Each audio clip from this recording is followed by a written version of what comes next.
d'aventure. C'est quand je suis partie en Asie. C'était il y a un peu plus d'1 an. Je suis partie avec... je suis pas partie toute seule vraiment. Donc mon copain était déjà sur place, mais je l'ai quand même rejoint. J'ai pris l'avion toute seule, donc ça c'était la première fois que je prenais un long courrier et que je le prenais toute seule. J'étais aux Philippines, donc on était censé faire les Philippines, ensuite la Thaïlande et pourquoi pas après le Japon. On était parti pour 3 mois. Malheureusement le voyage s'est écourté plus tôt parce qu'on est tombé malade. Voilà, on a chopé quelque chose que tu peux pas prévoir entre guillemets. Nous avons eu la dengue fever en anglais, donc tu attrapes avec les moustiques. Énormément de symptômes, tu te sens super mal, t'as l'impression que tu vas mourir. Moi j'ai eu des symptômes après 2 semaines sur place et donc on est resté hospitalisé 1 semaine et puis on a été rapatriés alors mentalement plus forte parce que je me suis quand même retrouvée à l'hôpital sans mes parents, sans ma famille, sans personne. Antoine était dans le même état que moi donc on pouvait même pas vraiment soutenir l'un l'autre donc on était tout seul face à notre malaise dans un pays totalement inconnu avec des moyens beaucoup plus limités que les nôtres. On ne donne pas de couvert, on te donne pas de papier toilette.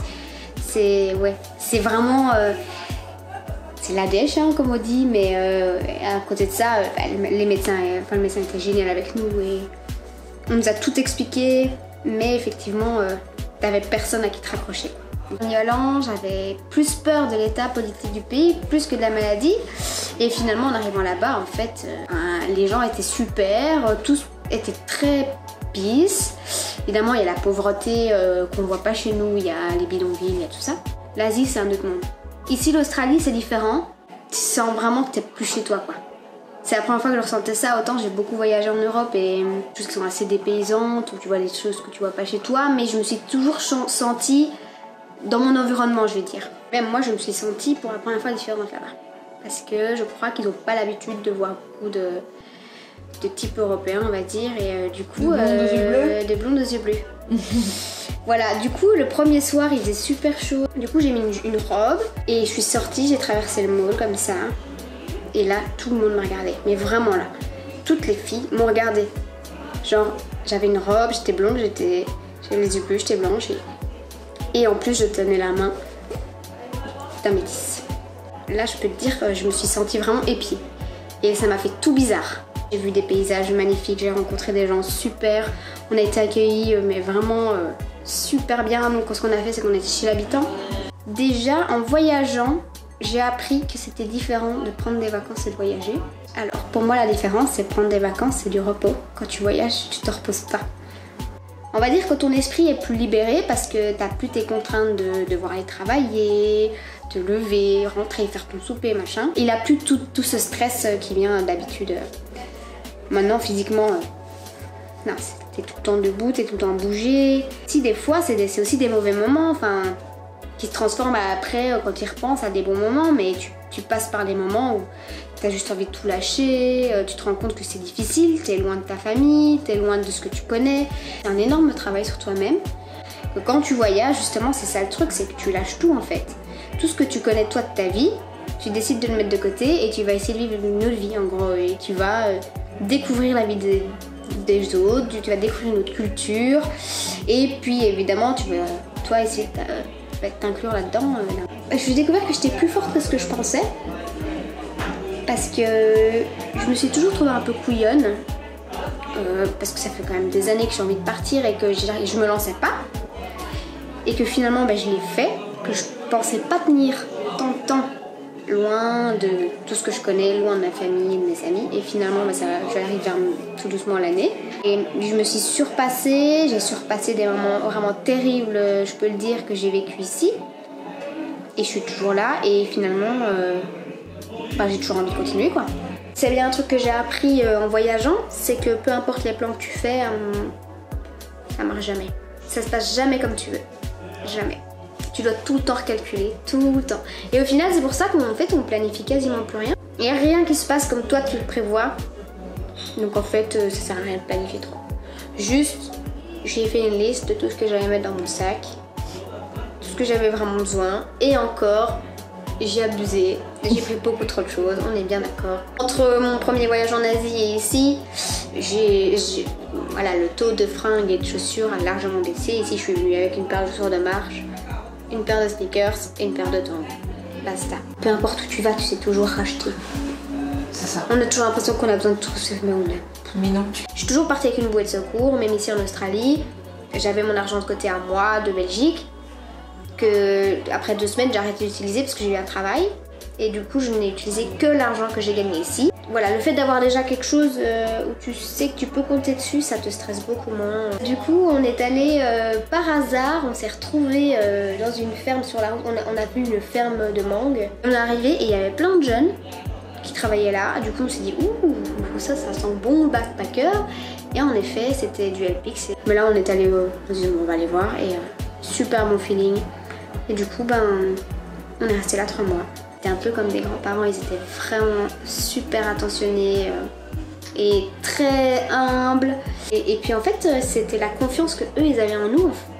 Et que vraiment comme ils nous font confiance, t'as pas envie de les décevoir en fait. Parce que y a pas de raison. Et je pense que pour le moment ça a été ma plus belle expérience. Déjà au niveau du cadre c'était super beau. C'était vraiment l'Australie. C'était dans la terre rouge. Il faisait chaud. Et puis le matin, tu te levais, t'avais les kangourous qui étaient là. Le soir, t'allais te coucher, ils étaient là. Les grenouilles, alors ça, les grenouilles, il y en avait dès que tu tirais la chasse, il y en a qui tombaient. Donc moi, je faisais pipi avec les grenouilles. Il y en a qui prenaient ta douche, t'en as une qui sortait du trou là et qui te sautait sur la jambe. J'ai vécu, mais détachée de tout ce que je pouvais connaître avant. Je me maquillais plus, mais je pensais même plus à me maquiller. Tout ce que je voulais, c'était être confortable, me sentir bien. Voilà.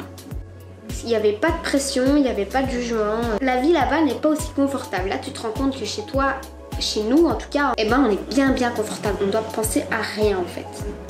Là, c'était notre vie. C'était moins confortable et en même temps, c'était beaucoup plus pisse quoi. Je n'avais pas besoin de grand chose, hein. Moi, un matelas, un sac de couchage et une petite tente, ça me suffit. Parce que quand je suis sortie de l'aéroport aux Philippines, là j'étais toute seule, je me sentais pas bien. Je me sentais pas rassurée, je savais pas. Tu sais très bien que la condition de la femme est différente dans les pays. Je pense que si t'es une fille toute seule, peu importe où t'es, de toute façon t'auras peur. Je crois que toutes les filles on a ressenti ça au moins une fois dans notre vie. Quand on rentre de soirée et qu'on est toute seule dans la rue, même s'il va rien nous arriver et qu'il y a personne, on flippe. Et puis c'est encore pire quand on croise quelqu'un. Alors qu'il y a aucune, mais genre 0 raison de flipper sur le moment, c'est ça. Et je pense que quand tu voyages tout seul, c'est ça en fait. Enfin, je suis quand même quelqu'un qui stresse très vite et qui a peur de se lancer. Et là, j'ai dû faire, en fait, j'avais dû faire pas le choix au final. Donc je pense que pour ça, j'ai gagné de la confiance en moi. Puis aussi le fait de rencontrer des gens et de pas avoir peur d'aborder les gens, peu importe la langue qu'ils parlent. J'ai appris à prendre du recul. Vraiment. Sur les choses. Parce qu'on se prend beaucoup la tête dans notre vie en général. On se stresse des fois pour les conneries. On se dispute pour les conneries.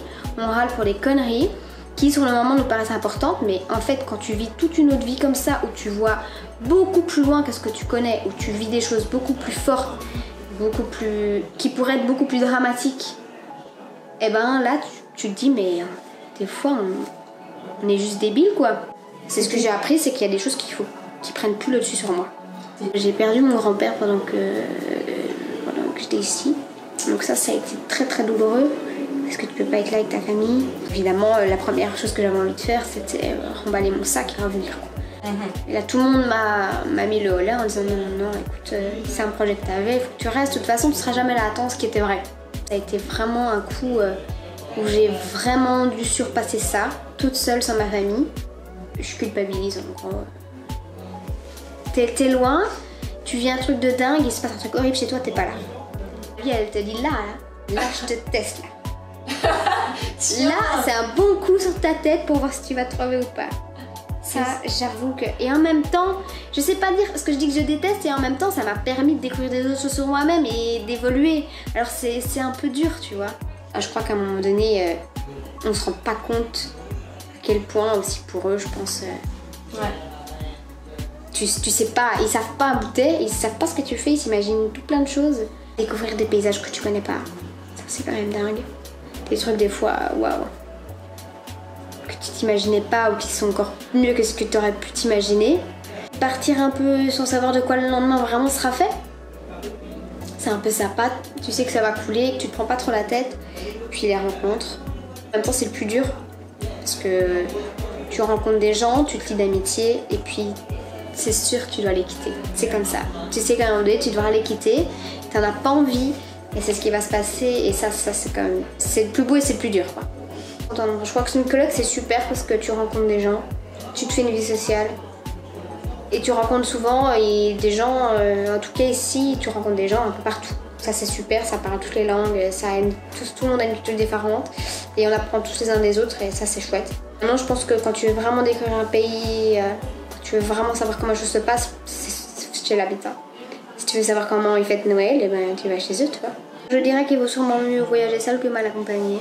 Toujours être à l'écoute l'un de l'autre, je pense, en tout cas en couple. C'est le plus important, il faut que si tu décides de partir à deux, alors il faut assumer la décision qu'on a prise, de se dire voilà, on décide qu'on part tous les deux ensemble, mais il faudra qu'on prenne des décisions ensemble, de respecter et trouver des compromis. Et si tu décides de voyager à deux. Un sac à dos ça s'étend, tu vois, tu découvres toujours une place en plus. T'as toujours de la place pour dans ton sac à dos. Dans ta valise, à un moment tu sais plus la fermer, c'est rien faire. Ton sac à dos tu peux toujours raccrocher partout. Tu peux avoir 36 paires de chaussures qui pendouillent. J'aimerais faire la Thaïlande, j'aimerais absolument aller au Japon, j'aimerais faire l'Inde. Tu pars comme ça aussi loin, des fois tu te rends compte que tu connais pas bien chez toi. En fait ce qu'on aimerait c'est s'acheter un petit van, l'avoir pour nous, chez nous en Belgique. Et quand on le sent, des fois se barrer et faire un petit tour dans un pays ou un autre. Parce que on a quand même une chance extraordinaire, c'est de pouvoir passer d'un pays à l'autre, d'un claquement de doigts, sans problème. Mais voilà, je pense que de toute façon, le fait est que tu as une vie, une seule et unique vie, et qu'à un moment donné, il faut juste te lancer. Le principal, c'est que tu finisses sans regret. Même si le voyage se passe pas comme tu l'aurais imaginé. Même si ça se passe pas super bien, tu auras fait ce que tu avais envie de faire de toute façon.